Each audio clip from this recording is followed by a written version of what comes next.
నంద్యాలలో మహిళ ఆత్మహత్య యత్నం కలకలం రేపుతోంది. తన భర్తకు బెయిల్ ఇప్పిస్తాను అంటూ తమ దగ్గర నుంచి హుసేన్ 5 లక్షలు తీసుకుని మోసం చేశారు అంటూ ఆవేదన వ్యక్తం చేశారు. ఇక పోలీసులకు ఫిర్యాదు చేసినా పట్టించుకోవడం లేదు అని ఆరోపించారు.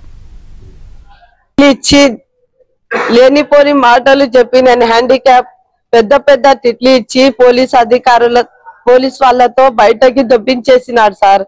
హుసేన్ అనే వ్యక్తికే సపోర్ట్ చేస్తున్నాడు.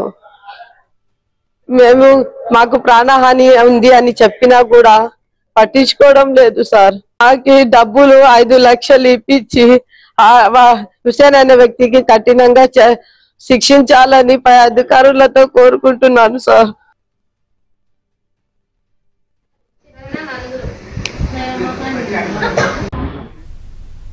ఇదే అంశానికి సంబంధించి మరిన్ని అప్డేట్స్ మా కరెస్పాండెంట్ సుంకన్న అడిగి తెలుసుకుందాం. సుంకన్న, బాధితురాల పరిస్థితి ఏ విధంగా ఉంది?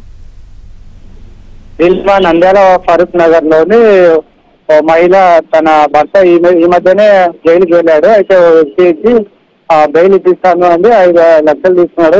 తర్వాత అతను ఆలోగానే బెయిల్ వచ్చింది నా భర్తకి. తర్వాత డబ్బులు ఏమంటే సతాయిస్తున్నాడు కాబట్టి అతను కేసు నమోదు చేసి చర్యలు తీసుకోవాలని కూడా మహిళ పోలీసులను ఆశ్రయించింది. అయితే ఆ క్రమంలోనే 1 టౌన్ సిఐ తన పట్ల దురుసుగా ప్రవర్తించాడని ఆరోపిస్తూ మహిళ ఇంట్లో ఉన్నటువంటి విషద్రావణాన్ని తాగి సూసైడ్ అటెంప్ట్ చేస్తుంది. అయితే విషయం తెలుసుకున్నటువంటి కుటుంబ సభ్యులు కూడా హుటాహుటిన స్థానిక ప్రభుత్వ ఆసుపత్రికి తీసుకెళ్లారు. అయితే తన పట్ల దురుసుగా ప్రవర్తించినటువంటి సిఐ పైన కూడా కఠిన చర్యలు తీసుకోవాలని కూడా మహిళా కుటుంబ సభ్యులు కూడా అయితే బాధితురాలు డిమాండ్ చేస్తున్నారు. అయితే ఈ ఘటన పైన కూడా 1 టౌన్ సిఐ స్పందించారు. అయితే ఆమె డబ్బులు ఇచ్చింది లేదు అనేది కూడా ఎంక్వైరీ చేస్తున్నాము. 5 లక్షలు ఇచ్చిందని చెప్తా ఉంది. ఆమె ఎవరికి ఇచ్చారు అనే విషయాన్ని పూర్తిగా దర్యాప్తు చేస్తున్నాము. ఈలోగానే ఆమె పురుగుల మందు ఆగింది. అయితే మేమైతే ఆమె పోలీస్ స్టేషన్కి వచ్చినప్పుడు గౌరవంగానే మాట్లాడాము.